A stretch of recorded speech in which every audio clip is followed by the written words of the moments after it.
Hey everyone, my name is TheiPadCat and man oh man am I excited.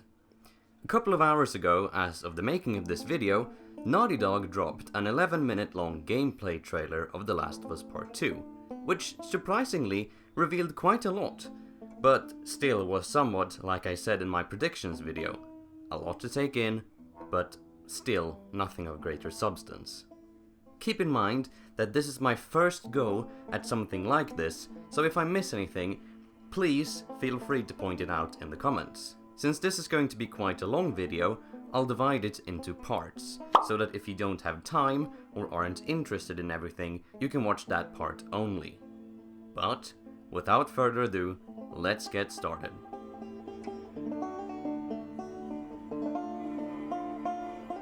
Starting out, I thought we could go over all the weapons, new and old, we saw in the trailer.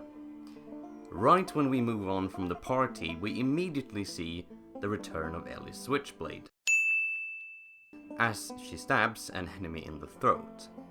On her back, we can also see the return of the bow, which is attached to her backpack, which I might add seems to be the same backpack she had in the first game. Not long after that, when she continues into the woods, we can see what seems to be the 9mm pistol in her back pocket. So far, 3 returning weapons from The Last of Us Part 1. Moving on, we see 2 enemies, one carrying some sort of rifle. I tried zooming in on them, but it's too far away to see. My guess is either the hunting rifle or the shotgun from the previous game, but it could also be something new we haven't seen before. A short time later, we see Ellie overlooking some sort of execution, and here we can see 4 guards. The executioner, which wields a regular knife, which I don't believe we'll get to use since Ellie already has her switchblade. One of the torch holders wields a rifle of some sort, which later turns out to be a shotgun. The other torch holder has a machete, which I take as confirmation it will make a return from Part 1. When the 2 torch holders have exited the scene, we see the executioner draw his axe. This is however not the axe from the first game, which was more of a hatchet. It's unclear if we'll get to wield this, as only the big guys or the mini-bosses seem to carry them. When the player brings up the weapon menu later, we can get our first glimpse of how the bow is different. To the left of the bow icon is an arrow icon with little arrows above and under it, which indicates that there are different types of ammo for it. This is confirmed later in the trailer. And like the first game, the bow one-shots enemies without armor who are unaware of your presence.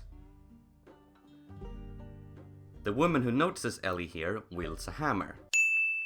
And the one who shoots Ellie here is without a doubt using the hunting rifle from the previous game. We don't get more than a glimpse of it, but the sound it makes, both when shooting and reloading, is confirmation enough. Source: way too much usage of the hunting rifle in The Last of Us multiplayer. In the following fight, we see a lot of the weapons I've already brought up, but then a guard runs up by the car Ellie's hiding under, and he has the hatchet featured in the previous game. As Ellie flees from this bow woman, we see her throwing a bottle at the enemy, confirming that they are indeed returning and can again be used as weapons.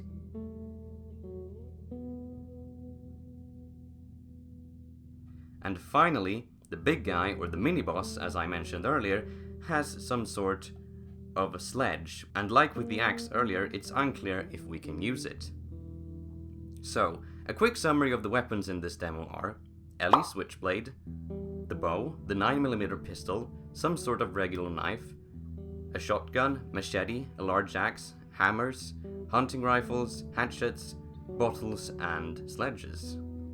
Also, I forgot to add, the weapon menu confirms the return of smoke bombs and molotovs. Not nail bombs though.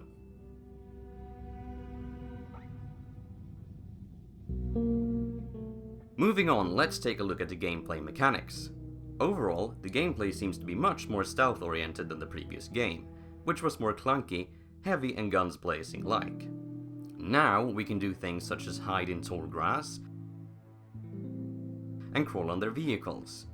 Enemies also seem to be a lot more deadly, which forces a more stealthy gameplay. Let's begin with some returning mechanics. We can still grab enemies who are stunned and use them as human shields.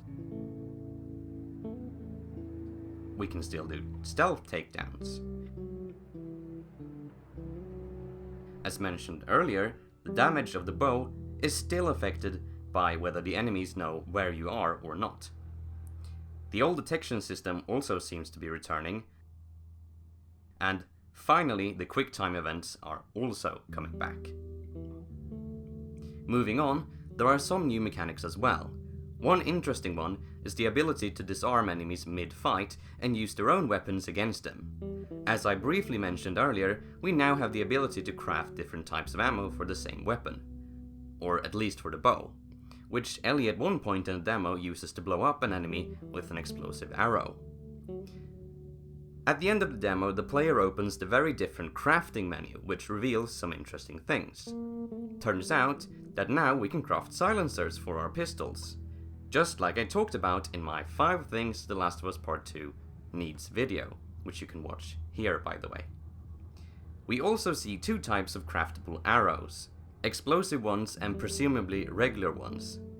Other than that, we see some returning items from the previous game, health kits, molotovs, smoke bombs and what presumably is an upgraded melee weapon. What's interesting though is that the crafting components are different. We see 2 new ones. Scrap and what seems to be maybe oil? Blades, explosives and alcohol return from the previous game, but we don't see sugar, adhesive / duct tape or rags. Maybe we find these later in the game along with more blueprints for the nail bomb for example. I think this is very possible as we see 3 empty slots among the items we can craft.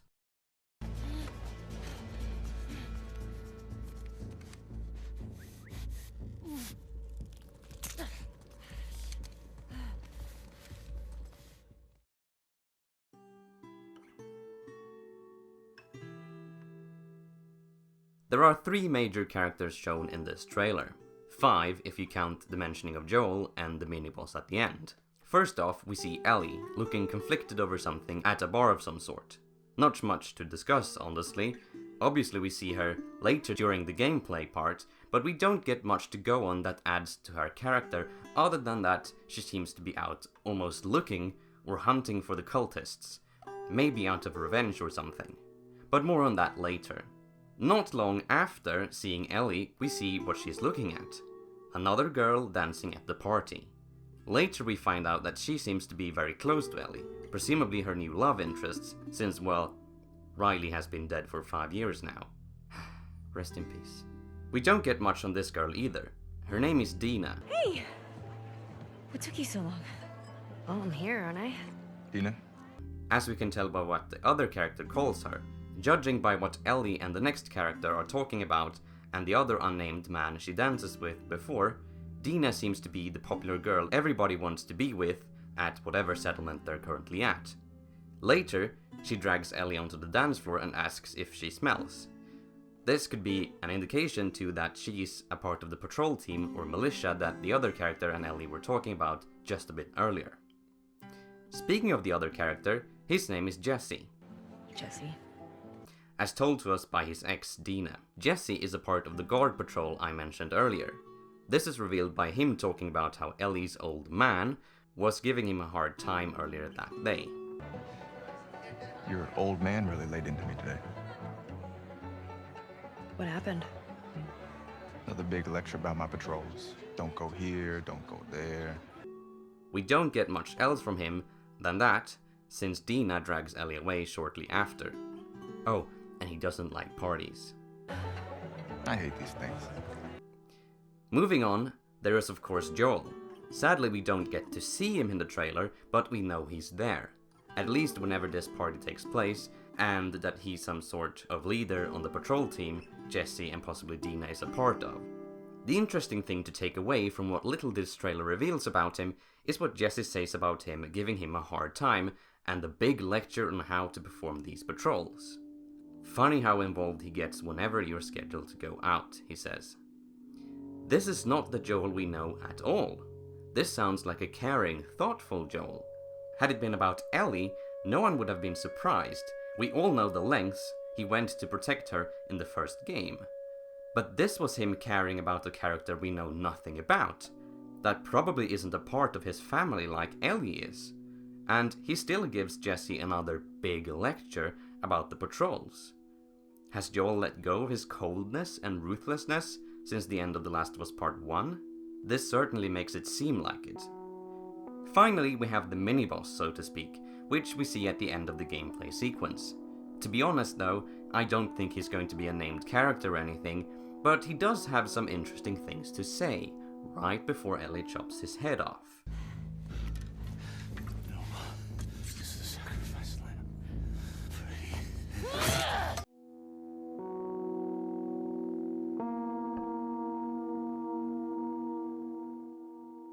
All of the enemies seen in this trailer are from the same faction.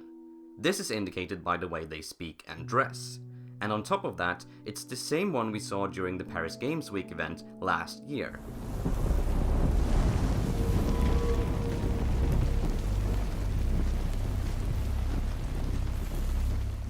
The way the executioner speaks while brutally executing a man at the beginning of the demo resembles how Emily speaks while trying to execute the mystery woman in the previous trailer.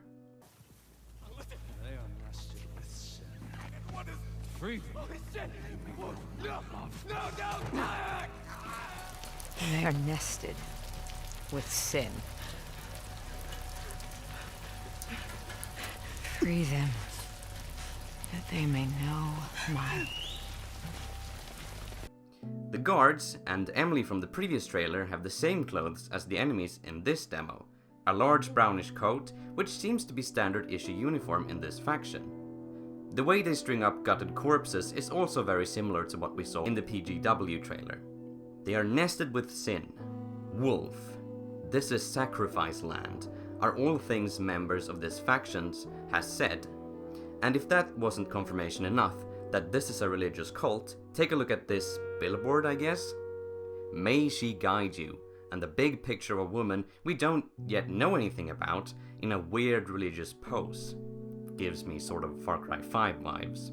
I'll have a video up in the near future discussing this cult more in depth, so stay tuned for that. When it comes to other factions, I guess we could call the people at the party in the beginning of the trailer a faction. We haven't seen anything of the infected yet, except for the ones at the very end of the last trailer, and the fireflies of the military are nowhere to be seen. However, Neil Druckmann did confirm that these two factions will have some role in Part 2 during PSX 2017.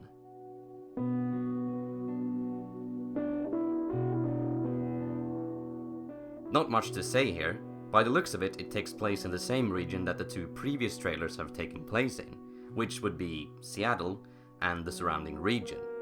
I couldn't tell you more than that. I'm Swedish and I don't know enough of Seattle to tell you where this trailer takes place. I'm sure people will though, and when that happens I'll maybe do a video on it. However, though the party might be fairly uninteresting compared to the rest of the demo, it actually takes place in Jackson, or Tommy's Town as most people know it. This is confirmed by Neil Druckmann on the Naughty Dog website in a new blog post. In The Last of Us Part 2, Ellie is now 19 and has found a semblance of peace and normality living in Jackson.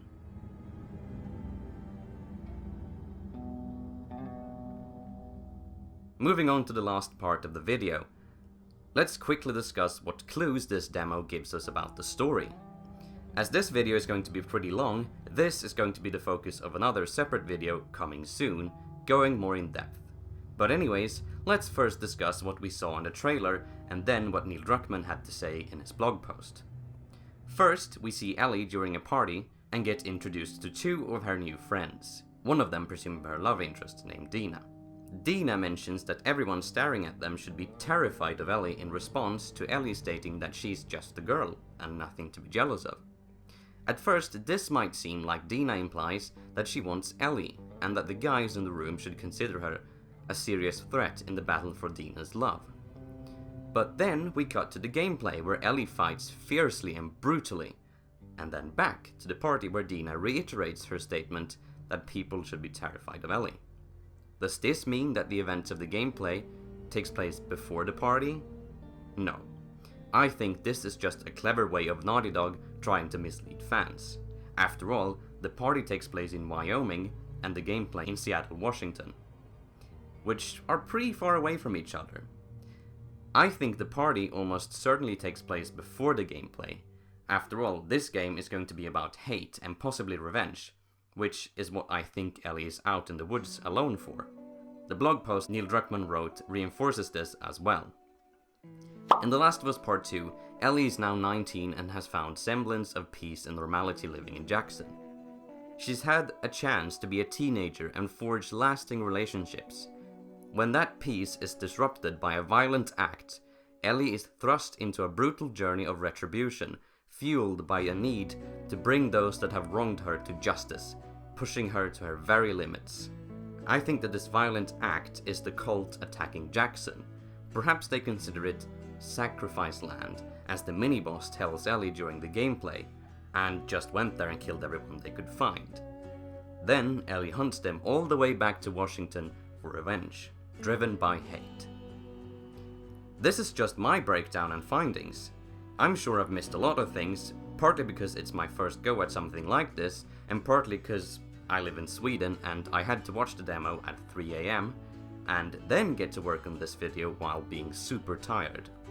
Naughty Dog are also set to have a lot of interviews and panels about The Last of Us Part 2 in the coming week, so I'm sure there'll be a lot more information for me to break down and information that possibly contradicts this video. What did you think of this demo though? Have I missed anything, or are my theories just terrible? Tell me in the comments down below and let's discuss it, and until next time, have a great day.